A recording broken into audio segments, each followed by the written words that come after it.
जो ईरान का जो ताकत का सरचश्मा है वो सुप्रीम लीडर है। सुप्रीम लीडर तमाम इख्तियारात का मरकज होता है। रिवोल्यूशनरी गार्ड का जो सरबराह है उसकी तैनाती, उसकी मंजूरी सुप्रीम लीडर करते हैं। जो खारजा पॉलिसी है या दिफाई पॉलिसी है, सुप्रीम लीडर उसको तय करता है, सुप्रीम लीडर उसको मनाता है। मुंतखब होने वाला सदर है, उसकी माजूली का भी इख्तियार सुप्रीम लीडर के पास है। ईरान में हुकूमत हो, चाहे वो सदर हो, चाहे वो पार्लियामेंट हो, चाहे वो अदलिया हो, उन सबको सुप्रीम लीडर की पॉलिसियों की रोशनी में काम करना पड़ता है। पार्लियामेंट को भी ये इख्तियार हासिल नहीं है कि वो सुप्रीम लीडर की पॉलिसियों के बरखिलाफ कानून साजी कर सके। इमाम मेहदी जब तक मार्ज़े वजूद में नहीं आएंगे, मजहबी जो ताकतवर शख्स होता है उसको हुक्मरान बनाया जाता है। जी नाजरीन, ईरान पर अमरीकी और इजरायली जारियत के बाद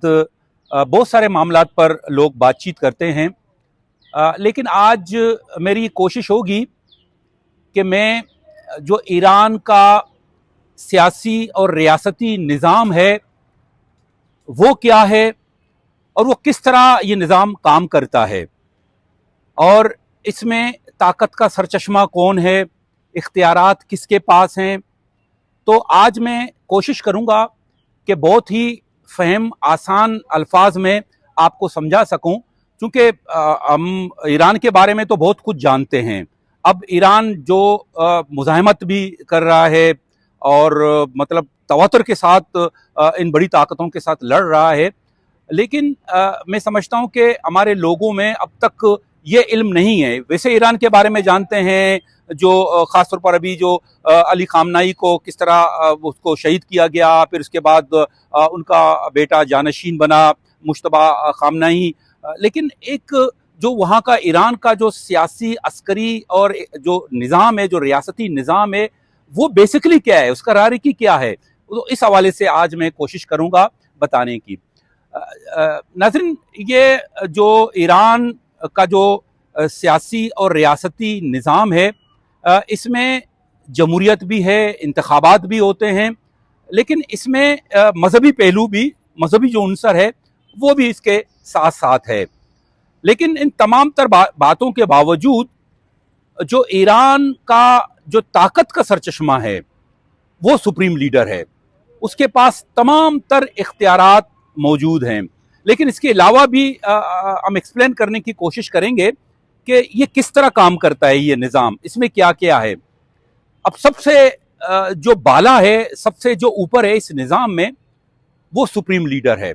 ये तकरीबन ये निज़ाम हम कह सकते हैं कि 1979 में जब ईरान का इनकलाब आया था रूहुल्लाह खुमैनी की क़यादत में, ये निज़ाम जो है ना वो नाफिज हुआ और उस दौर से आज तक की निज़ाम चल रहा है। उसके बाद जो रूहुल्लाह खुमैनी है, उसके वफात के बाद हम देखते हैं कि अली खामनाई ने जो है ना वो जानशीन उनका मुंतखब हुआ, उन्होंने ये सिलसिला चलाया। उसके बाद अभी हाल ही में मार्च के महीने में हम देख सकते हैं कि जब हमला हुआ तो उस हमले में अली खामनाई शहीद हुआ और उसके बाद अब से कुछ दिन पहले उनके जो बेटे को उनका जानशीन मुंतखब किया, वो है मुश्तबा खुमैनी। ये निज़ाम चल रहा है। इसमें जो सुप्रीम लीडर होता है, सुप्रीम लीडर तमाम इख्तियारात का मरकज होता है। उसमें मिसाल के तौर पर फौज और पासदारान इनकलाब के जो सरबराह हैं, अब फौज भी है और पासदारान इनकलाब भी है, जिसको रिवोल्यूशनरी गार्ड कहते हैं। मतलब वो भी फौज का हिस्सा है, लेकिन दोनों अलग अलग हैं। फौज पर भी जो रिवोल्यूशनरी गार्ड है वो उससे ज्यादा ताकतवर है, वो उससे ज्यादा वो मुसल्ला है, उसकी ज्यादा पहुंच है, उसकी ज्यादा ताकत है, मतलब एक अल्टरनेट फौज है। इसी तरह फौज का जो सरबराह है और रिवोल्यूशनरी गार्ड का जो सरबराह है, उसकी तैनाती, उसकी मंजूरी सुप्रीम लीडर करते हैं। इसी तरह जो ईरान का अदलिया है, अदलिया देखा जाए, हम समझते हैं कि हम जैसे जमहूरी मुल्कों में मुकम्मल आज़ाद और खुद मुख्तार होता है और किस तरह उनकी तैनाती होती है, वो भी कोशिश की जाती है कि बिल्कुल गैर जानबदार हो, लेकिन ईरान में इस तरह नहीं है। ईरान का जो अदलिया का जो सिस्टम है, जो उसका निज़ाम है, उसका जो सरबराह है वो बराह रास्त जो सुप्रीम लीडर होते हैं वो उसको मुंतखब करते हैं। इसी तरह सरकारी जो मीडिया है ईरान का, वैसे तो यहाँ पर निजी मीडिया ज़्यादातर ताकतवर हैं, ज़्यादातर लोग देखते हैं निजी मीडिया को, सरकारी मीडिया को तो कोई मतलब पूछता भी नहीं है, लेकिन वहाँ निजी मीडिया है ही नहीं। ईरान में सिर्फ सरकारी मीडिया है, और सरकारी मीडिया मुख्तलिफ उनके चैनल्स होते हैं, मुख्तलिफ टीवी चैनल्स हैं, मुख्तलिफ अखबारात निकलते हैं, रसाइल निकलते हैं, लेकिन वो सारे सरकारी हैं। उन सब का जो सरबराह होता है, उनका जो सरपरस्त होता है, उसकी भी तैनाती, उसको भी मुकर्रर करने का इख्तियार वो सुप्रीम लीडर के पास होता है। इसी तरह जो खारजा और दिफाई जो पॉलिसी होती है, ये किसी भी रियासत के लिए, किसी भी मुल्क के लिए इंतहाई अहम होते हैं। और कहा ही जाता है क्योंकि पार्लियामेंट में बहस होते हैं, हुकूमत का इसमें बड़ा अमल दखल होता है, इन चीज़ों को देखा जाता है, लेकिन ईरान में ये कदरे मुनफरिद है, कदरे मुख्तलिफ है। ईरान में जो खारजा पॉलिसी है या दिफाई पॉलिसी है, वो सब जो है ना वो सुप्रीम लीडर उसको तय करता है, सुप्रीम लीडर उसको मनाता है। इसी तरह एक और बड़ा इख्तियार जो है ना वो सुप्रीम लीडर के पास है, वो है जो मुंतखब होने वाला सदर है, उसकी माजूली का भी इख्तियार सुप्रीम लीडर के पास है ईरान में। हालांकि आम हमारे मुल्क में जैसे है मुआखजा होता है बाकायदा, दो तई अक्सरियत से दोनों जो हमारे पार्लियामान हैं वो इसका सदर के खिलाफ मुआखजा करने के बाद ही सदर को माजूल किया जा सकता है, लेकिन वहाँ इसका इख्तियार सिर्फ और सिर्फ सुप्रीम लीडर के पास है कि वो किसी भी अगर मुश्किल वक्त में उसे जो है ना वो सदर की पॉलिसियाँ सुप्रीम लीडर की पॉलिसी से मुतसादिम हुआ तो सुप्रीम लीडर के पास ये इख्तियार है कि वो सदर को जो है ना वो बरतरफ कर सकता है। इसी तरह जो हुकूमत चलाना है, मौशी पॉलिसियां हैं, ये तमाम चीज़ें सदर की, चाहे वो हुकूमत हो, चाहे वो सदर हो, चाहे वो पार्लियामेंट हो, चाहे वो अदलिया हो, उन सब को सुप्रीम लीडर की पॉलिसियों की रोशनी में काम करना पड़ता है। अब आते हैं उसके बाद सदर है, जिस तरह मैंने अभी जिक्र किया कि सदर का बाकायदा इंतखाब होता है। सदर, उसके बाद फिर जो हुकूमत होता है। अब सदर की अपनी जो है ना वो हुकूमत होती है, उसकी पॉलिसियाँ होती हैं, और हुकूमत चलाना उसके ज़िम्मे होता है। काबीना की तश्कील होती है, जो मुल्की इंतज़ामिया है वो उसके अंडर होते हैं। लेकिन ये बात बहुत अहम है जो मैंने पहले भी जिक्र किया कि सदर की तमाम पॉलिसियाँ वो सुप्रीम लीडर की पॉलिसियों की रोशनी में ही बनाए जाते हैं।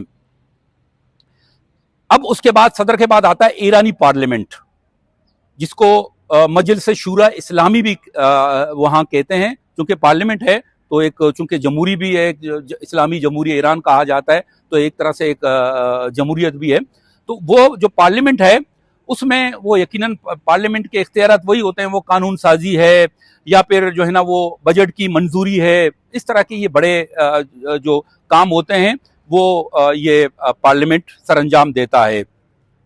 लेकिन फिर मैं कहूँगा कि पार्लियामेंट को भी ये इख्तियार हासिल नहीं है कि वो सुप्रीम लीडर की पॉलिसियों के बरखिलाफ कानून साजी कर सके। तो ये ज़हनशीन होनी चाहिए तमाम लोगों को कि ये सुप्रीम लीडर की पॉलिसी की रोशनी में ही कानून साजी होती है।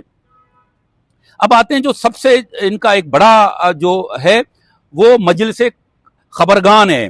मजलिस खबरगान के बारे में भी अभी ही लोगों को ये पता चला है, जब सुप्रीम लीडर के इंतखाब का या उसके चुनाव का या उसको रखने के हवाले से जो बातें चल रही थी, मजलिस खबरगान का ये लफ्ज़ जो है ना, ये वर्ड, ये हम पाकिस्तानियों को या हम लोगों तक आ पहुंचा है कि ये है क्या। ये असल में सुप्रीम लीडर का चुनाव करता है। खुदा न खास्ता जैसे अभी अली खामनाई शहीद हुए, उसके बाद ये इसका ना पार्लियामेंट को इख्तियार है, ना सदर को इख्तियार है, ना अदलिया को इख्तियार है, बल्कि ये इख्तियार है मजलिस खबरगान को। तो ये मखसूस लोग होते हैं, इसमें ख़ास तौर पर जो मजहबी, जो इस फ़िरके से, शिया फ़िरके से ताल्लुक़ रखते हैं उलमा, बड़े उलमा होते हैं, वो इसमें शामिल होते हैं और वो ये तय करते हैं कि किसको जो सुप्रीम लीडर बनना है। अभी ही उन्होंने जो है ना खबरगान ने, या मजलिस खबरगान ने जो मुश्तबा खामनाई है उसको सुप्रीम लीडर मुंतखब किया। इसी तरह तो एक और जो ताकतवर जो इदारा है ईरान का, वो रिवोल्यूशनरी गार्ड है, मैंने पहले ही इसका जिक्र किया था कि रिवोल्यूशनरी गार्ड ये फौज के मुतबादिल के तौर पर काम करता है। एक फौज है, ये भी है फौज, लेकिन ये फौज के मुतबादिल है। ये इसके बड़ा इसका अमल दखल खासतौर पर न सिर्फ दिफाई उमूर पर है, जंगी उमूर पर है, बल्कि इसका सियासत में भी बड़ा अमल दखल है। इंतजामी मामलात में भी रिवोल्यूशनरी गार्ड का बड़ा अमल दखल है। मसलन मुल्क का दिफाई मामलात हैं, खित्ते में ईरान की पॉलिसियों को किस तरह अमल दरामद कराना है, मईशत और सियासत में दोनों में भी मैंने जिक्र किया था, इसका बराह रास्त जो है ना वो अमल दखल है। ये जो रिवोल्यूशनरी गार्ड है ये बराह रास्त सुप्रीम लीडर को जवाबदेह है, और इसके सरबराह का भी तकर्रुर मैंने पहले ही जिक्र किया था कि इसके सरबराह है, इसका तकर्रुर जो है ना वो सुप्रीम लीडर ही करता है। ये जो निज़ाम है ईरान का, जो रियासती और सियासी निज़ाम है, मैंने पहले ही इसका जिक्र किया था तफसील से। ये विलायत फ़िक़ा के नाम से एक निज़ाम है, उसको कहा जाता है कि ये एक नज़रिया है। इस नज़रिए के मुताबिक ये बताया जाता है कि जब तक इमाम मेहदी गायब हैं या इमाम मेहदी जब तक मार्ज़ वजूद में नहीं आएंगे, उस वक्त तक एक मजहबी जो ताकतवर शख्स होता है उसको हुक्मरान बनाया जाता है, उस वक्त तक जब तक इमाम मेहदी। तो ये एक पूरा एक सिस्टम है। मैंने तफसीलन जिक्र किया कि जो ईरान का जो सियासी और रियासती निज़ाम है, ये किस तरह ये निज़ाम काम करता है, इसके फंक्शंस क्या क्या हैं, इख्तियारात का मरकज़ क्या क्या है, ये तमाम तफसीलात से आगाह किया। इस वक्त तक मुझे इजाज़त दीजिए, किसी और वीलॉग के साथ कल इंशाल्लाह आपके सामने हाजिर हो जाऊंगा। शुक्रिया।